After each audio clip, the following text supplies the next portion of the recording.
하나님은 자신을 보는 눈을 열라고 하십니다. 이유는 자신 안에 무엇이 있는지 밝혀보아야 하나님의 권세와 능력을 사용하여 복을 받으며 살아갈 수 있기 때문입니다. 사람들은 자신 안에 권세와 능력과 불경륜이 숨어있는 줄 모르고 밖에서 원하는 걸 이루려고 달려갑니다. 자신을 보는 눈이 열리지 않았기 때문이다.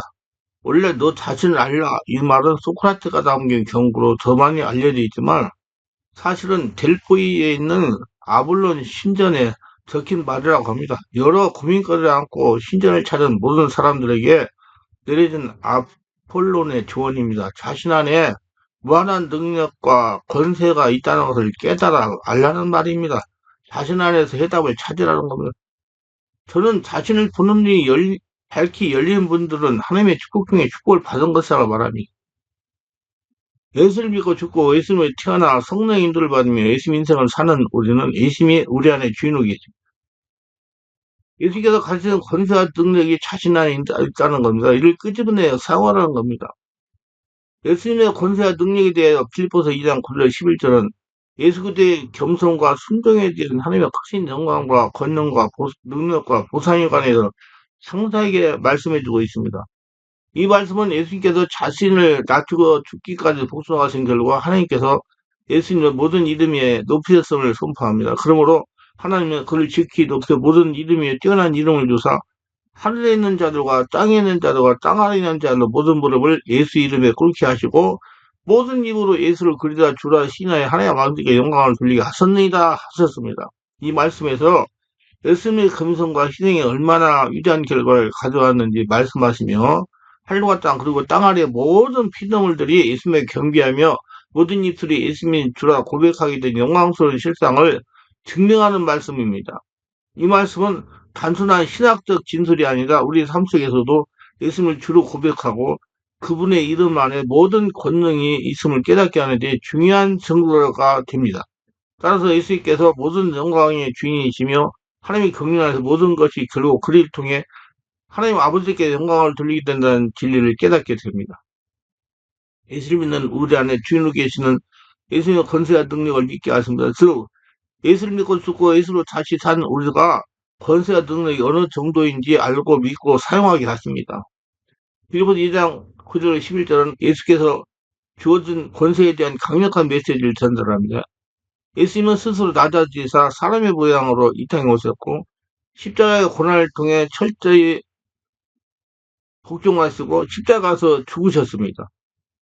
이러한 순종으로 인해 하나님께서는 그를 모든 이름 위에 뛰어난 이름으로 높이셨습니다. 이는 예수님께서 온 우주의 절대적인 권세와 영광을 받았음을 나타냅니다. 이 말씀은 예수님의 권세가 단지 인간의 권위나 지위를 초월하는 차원이 아닌 하늘과 땅 아래의 모든 존재를 포함하는 전지적이고 영원한 초자연적인 권세임을 말씀하십니다.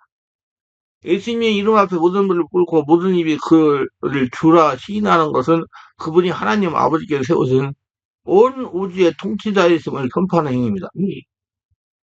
이 권세는 단순히 예수님 높임을 받은 의미가 아니라 믿는 자들에게도 위로와 소망이 됩니다. 왜냐하면 우리는 그분 안에서 승리할 권세를 누리며 그분의 이름을 믿음으로 사용할 때 모든 두려움과 억눌림에서 자유로워질 수 있기 때문입니다. 예수의 권세는 단순한 명칭이 아니라 우리 삶을 변화시키고 귀신의 억압에서 노인하게 하고 하나님의 영광을 이루어가는 능력의 원천입니다. 예수의 권세는 모든 피조물이 결국 하나님의 아버지께 영광을 돌리게 하는 하나님의 궁극적인 계획의 중심을 깨닫게 합니다. 빌립보서 2장 9절 11절에 모든 이름 위에 뛰어난 이름이라는 표현은 예수님께서 가지신 독특하고 영광스러운 위치를 나타냅니다. 이 말씀은 예수님의 이름이 단순히 어떤 칭호나 호칭을 넘어 모든 권세와 영광이 집약된 이름임을 보여줍니다. 하나님께서 예수님께 이름을 주셨다는 것은 예수님의 검성과 순종에 대한 하나님의 높으심과 보상이며 예수님의 온 피조물 가운데 가장 뛰어나신 분임을 선포하는 또 증명하는 것입니다.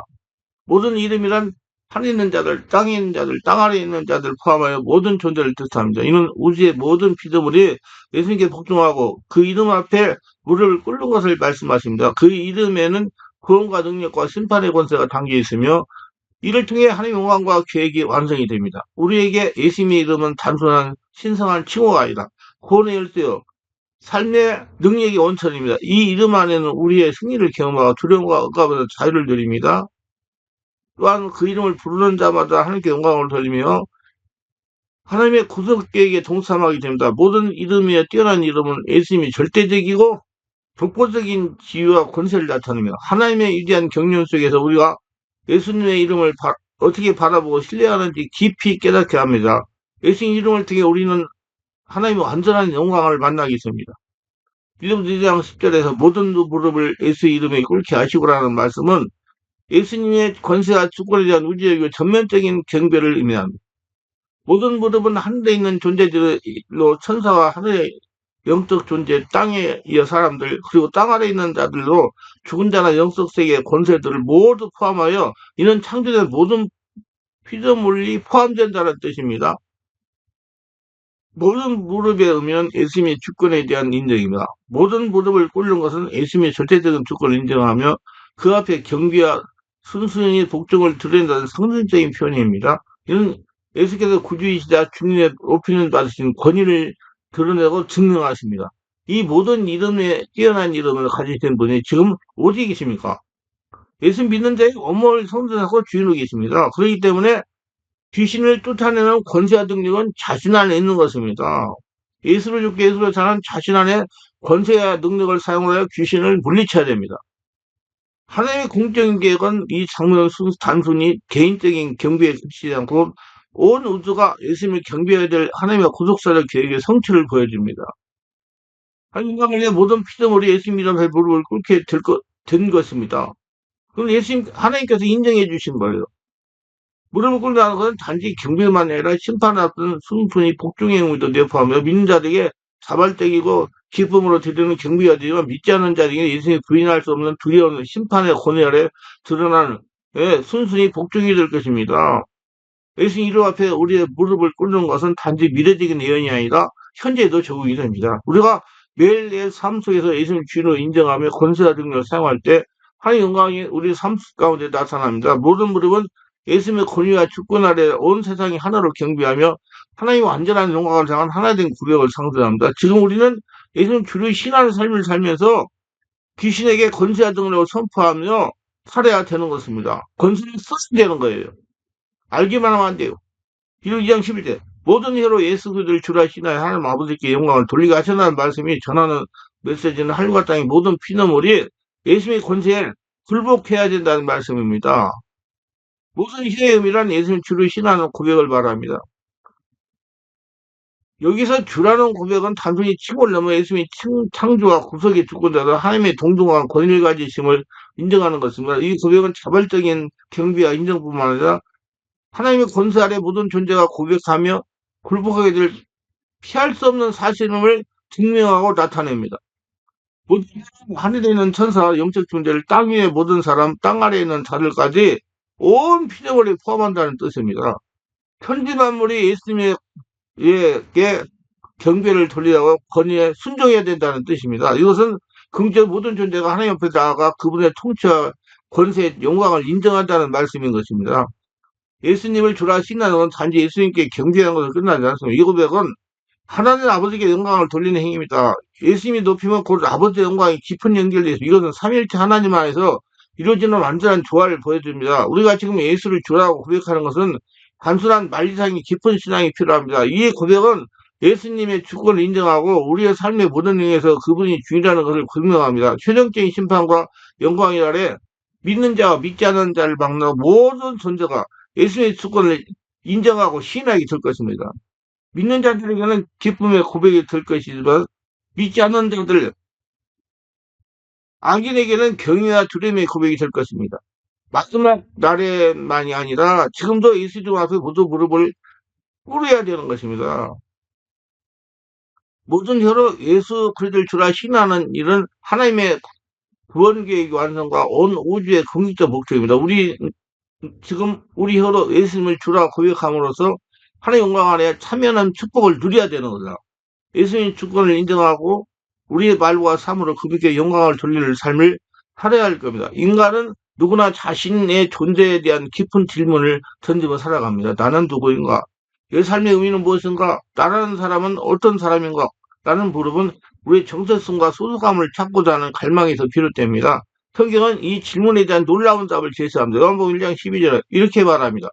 영접하는 자, 곧 그 이름을 믿는 자들이면 하나님의 자녀가 되는 권세를 주셨으니, 믿는 자의 권세란 단순히 어떤 힘이나 능력을 부여받는 것을 넘어 하나님의 자녀로서 특별한 신분과 특권을 소유하게 된다는 것입니다. 하나님이 가진 것을 모두 다 가지고 살아갈 수 있다는 특권을 말하는 겁니다.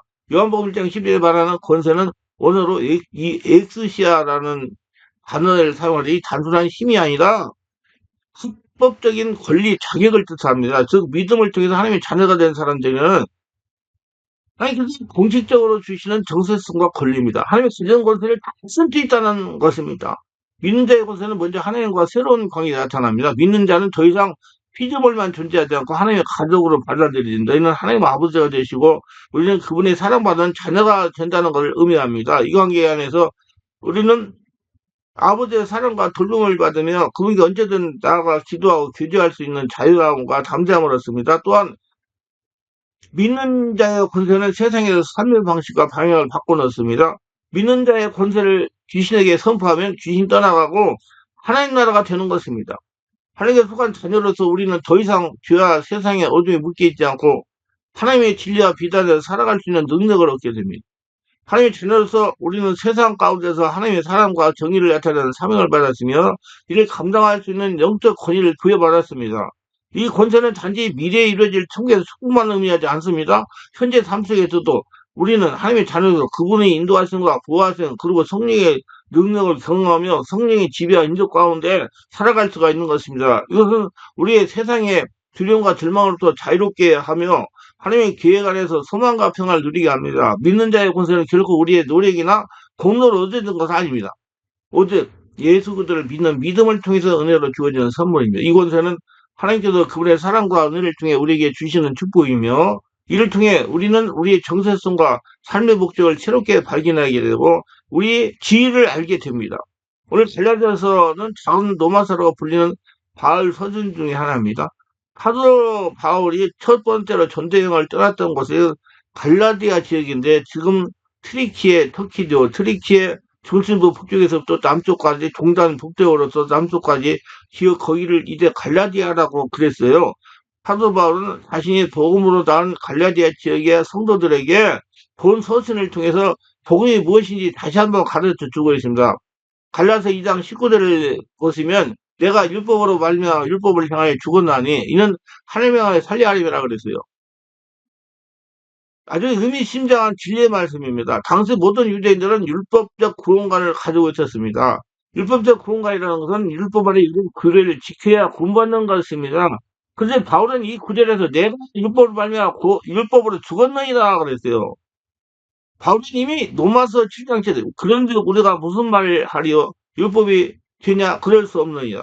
율법으로 말미암 때문에 내가 죄를 알지 못하였으니 곧 율법이 탐내지 말라 하지 아니하였더라면 내가 탐심을 알지 못하였으리라. 율법을 통해 탐심을 알았고 그 탐심이 죄라는 걸 알았다는 것이라고 말하고 있습니다. 율법에 기능이 있는데 율법은 구원의 길이 아닙니다. 왜냐하면 아무도 율법을 제대로 완벽하게 지킬 수가 없기 때문이다. 다만 율법이 있기 때문에 우리가 죄를 깨닫게 되는 것이다. 때문에 율법적 구원과는 절망이 이를 수밖에 없습니다. 왜냐하면 우리가 아무리 율법을 지키려 해도 또 넘어지고 또 범죄하기 때문에 자신에 대해서 절망할 수밖에 없는 겁니다. 그래서 로마서 7장 9절에서 전에 율법을 깨닫지 못할 줄은 내가 살았더니 라고 계명의 이름에 죄는 살아도 난 죽었도다 말씀하고 있습니다. 바울은 유대교 3자파 중에 가장 엄격한 바리새파 사람들이었고 그 학파에 뛰어난 학자인 가멜리엘 문화에서 성장한 사람이기 때문에 율법에서는 가장 뛰어난 청년 지도자였습니다.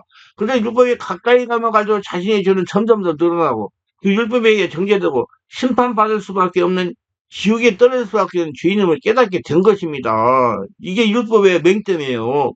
근데 갈라디아 2장 1절을 보면 내가 그렇게 십자가를 못 박혔나니 그런데 이제는 내가 사는 것이 아니 오직 내 안에 그렇게 사신 것이요. 이제 내가 육체 가운데 사는 건 나를 사랑하사 날려 자기 자신을 버리신 하나님 아들을 믿는 믿음 안에서 사는 것이라 그랬어요.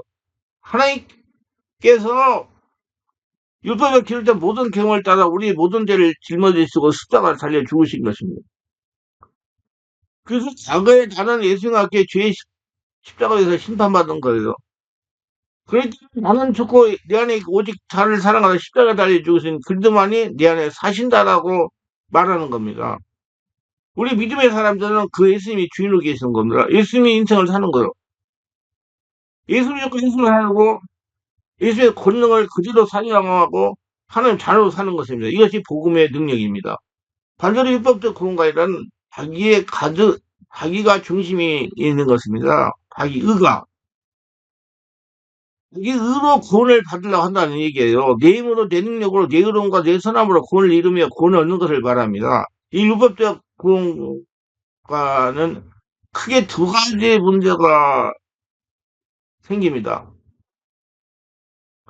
하나님을 의지하지 않는다, 신뢰하지 않는다는 겁니다. 자기 자신의 능력을 믿는 것이지 전능하신 하나님과 그분의 능력을 의지해야 되는 것을 아니 율법적 구원을 하나님의 구원에 이룰 수가 없는 것입니다. 그러니까 이것은 자기를 구원받기 노력하기 때문에 자기가 살아있기 때문에 예, 죄가 없어지지 않기 때문에 구원에 이룰 수 없다는 말입니다. 둘째 주권이 자기 자신에게 있다는 것입니다. 주권이라는 것은 주인된 권리를 말하는 겁니다. 자기 인생의 주인이기 때문에 인생의 중심에 하나님이 아닌 자기의 생각과 자기의 뜻과 욕심과 욕구가 자리하고 있는 겁니다. 하나님께 순종하는 것이 아니라 자기 욕구에 따라 살아가고 있는 그래서 율법적 구원관을 가지고 있는 사람은 더 윤리적이지 않은 것입니다. 대표적인 것이 과격 이슬람주의자들입니다. 그들은 지구상에서 가장 철저한 율법주의자들입니다. 하지만 그들 중에서 지구상에 얼마나 끔찍한 일들과 만행들이 저질러지고 있습니까? 지금도 크리스천들이 아프리카의 크리스천들이 중동주에게 있는 크리스천들이 목이 잘려 삼소를 당하는 일이 종종 일어나고 있습니다. 그들이 하나님을 섬기는 것 같지만 율법적인 공간을 통해서 자기 자신의 욕구를 채우고 있는 것입니다. 예수님 십자가 못 박아서 사람들은 철저히 율법자들인 바리새인들이 중심이 있는 겁니다. 하지만 복음 안에 있는 사람들은 나는 죽고 예수를 사는 사람들로서 내 욕심도 내 생각도 내 계획도 십자가 못 받고 주님이 원하시는 삶을 살아가는 사람들이 되어야 되는 것입니다. 내가 더 이상 주인이 될 수 없습니다. 나는 죽었기 때문에 나의 능력 중에 의지할 것은 아무것도 없는 것입니다. 나는 죽고 예수로만 살기로 결정하는 사람들이 예수 믿는 사람들인 것입니다. 나는 죽고 예수로 사는 것은 죄의 나, 실패한 나, 절망적인 나는 죽고 거룩하신 예수만 해서 새로운 삶을 살아가야 된다는 것을 말합니다. 이전 것이 지나갔으니 보라 새 것이 되었도다가 된다는 것을 자신 안에 권세와 능력이 있다는 것입니다. 나도 살지 않고 예수로 사는 우리 인생이 되기를 소망합니다. 자, 예수 믿고 죽고 예수로 다시 살아가는 하나님의 자녀가 된 특권은 단순히 어떤 특별한 지위나 이름에 그치는 것이 아니라 하나님 은혜로 인해 삶의 모든 영역에서 누릴 수 있는 깊고 풍성한 축복을 포함합니다. 예수님을 믿는 자는 하나님의 자녀에서 영적 관계적 그리고 실제적 특권들을 소유하게 됩니다. 특권이란 예수 이름을 사용하여 황금을 바꿀 수가 있고 귀신의 오락들로부터 풀려를 받을 수 있다는 것입니다. 그러면 무슨 이익이 있느냐? 첫째로 하나님 권세를 가지고 사용할 수가 있어요. 요한복음 1장 12절 영접하는 자, 그 이름을 읽는 자들에게는 하나님의 자녀가 되는 권세를 줬으니 예수를 믿어 구원을 받으며 하나님께 용서받은 자 정도가 아니라 나는 하나님을 아버지라 부르고 하나님은 나를 자녀라 부르시는 관계가 됩니다. 그러면 아버지가 되어주시는 하나님은 그분의 모든 권세를 자녀에게 옮겨 자녀의 권세를 만들어 주십니다. 이 권세는 귀신이 무서워 도망치는 권세입니다. 자녀는 아버지의 권세를 가진 사람입니다. 우리는 하나님 아버지의 권세나 능력을 가진 사람입니다. 당당하게 하나님께 주신 권세를 사용하시기를 바랍니다. 실제로 하나님의 자녀는 아버지 하나님과의 친밀한 관계를 누리는 특권을 가집니다. 하나님께 기도는 지혜를 받아가지고 삶의 문제를 해결할 수가 있다는 얘기예요. 하나님은 단순히 우주를 창조하시고 다스리는 거룩한 존재에 머무르지 않으시고 사랑 많은 아버지로서 우리가 가까이 계십니다. 이 관계는 우리의 모든 두려움과 어려움을 청소해주며 하나님께서는 우리가 필요한 것을 아시고 언제나 공급해 주십니다. 자녀 소리 기도를 통해 하나님께 나가 우리의 마음을 자유케 열고 그분의 음성을 들으며 그분의 뜻을 따를 수 있는 권리를 부여받습니다. 실제로 하나님의 자녀는 영원한 생명이라는 놀라운 선물을 받습니다. 영생이라는 생명. 이 특권은 단지 미래에 약속받은 것이 아니라 지금 영원한 생명의 풍성함을 누릴 수 있는 것을 의미합니다. 영원한 생명은 하나님과 관계 안에서 오는 참된 기쁨과 평안을 경험하는 삶이다. 세상이 줄 수 없는 의로운 소망을 우리는 하나님께서 발견하게 됩니다. 넷째로 하나님의 자녀는 성령의 내주하심이라는 특권을 가집니다. 성령님은 우리 인도자, 상담자, 그리고 이루어자를 돼서 매일 삶 속에 우리와 동행하십니다.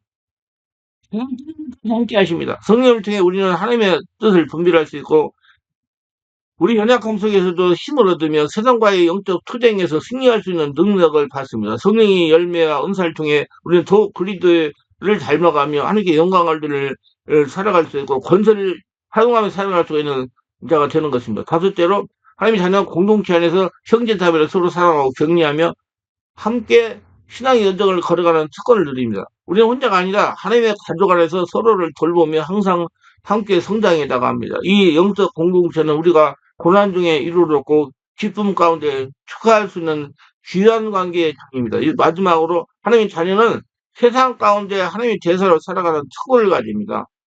이건 우리가 단순히 하나님의 축복을 누리는 것을 넘어 세상에서 하나님의 사랑과 진리라는 삶을 살도록 부름을 받습니다.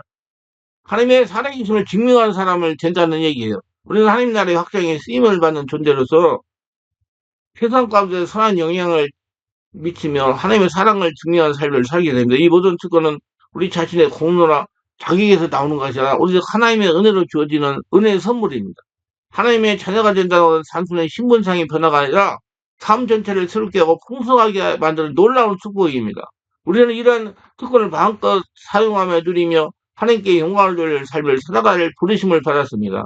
믿는 자의 책임은 하나님의 자녀에 주어진 특권과 은혜에 대한 응답으로 우리 삶에서 나타낼 올바른 자세의 행동을 포함합니다.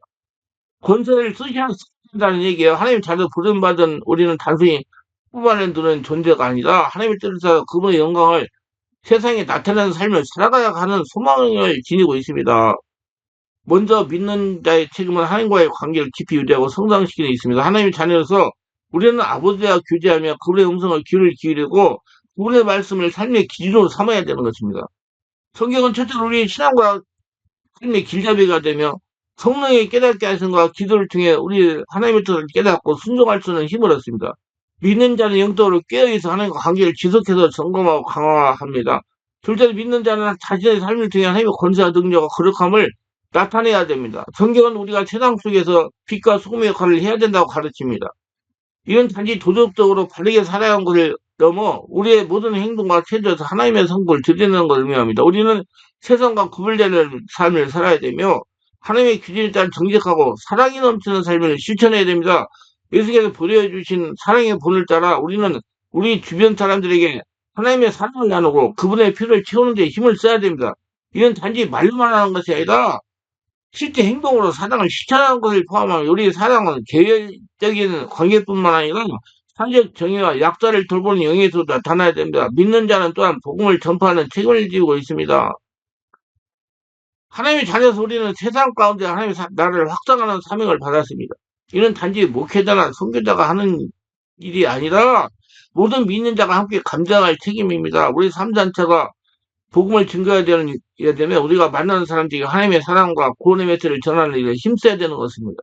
마지막으로 믿는 자의 고난과 시험 속에서도 하나님의 자녀로서의 정체성을 잃지 않고 믿음 안에 인내해야 됩니다. 우리의 삶은 항상 순탄하지 않을 수 있지만 모든 상황 속에도 하나님이 함께 하심을 신뢰하고 고난 속에도 소망을 잃지 않은 믿음의 모습을 보여야 됩니다. 이러한 믿음은 세상에 하나님을 증명하는 강력한 도구가 됩니다. 이 모든 책임은 우리가 하나님의 은혜를 통해 이미 받은 사랑과 축복에 대한 자연스러운 응답입니다. 책임은요, 부담스러운 의무가 아니라 하나님과 동행하며 그분의 뜻을 이루는 기쁨의 과정입니다. 성령께서 이루십니다. 우리를 통해서. 우리는 이 땅에 하나님 자녀로 권수와 능력으로 빛을 발하며 하나님께 주신 사명을 충성스럽게 감당해야 됩니다. 이러한 삶을 통해서 우리는 하나님의 영광이 드러내고 하나님께서 우리를 자녀로 부르신 목적을 이루게 됩니다. 예수님 믿음으로 드리는 자녀의 기쁨은 단순히 감정적 만족이나 일생의 행복에 그치지 않습니다. 영원한 겁니다. 이런 자녀로서 우리는 깊은 평화와 삶의 목적을 발견하는 데서 오는 진정한 기쁨입니다. 영원한 기쁨입니다. 하나님의 자녀가 된다는 우리 정체성과 삶의 방향이 완전히 새롭게 변하는 것을 바라며 우리가 날마다 새로운 기쁨의 이유를 제공합니다. 가장 큰 기쁨은 하나님과 친밀한 관계에서 나옵니다. 기도를 많이 하세요.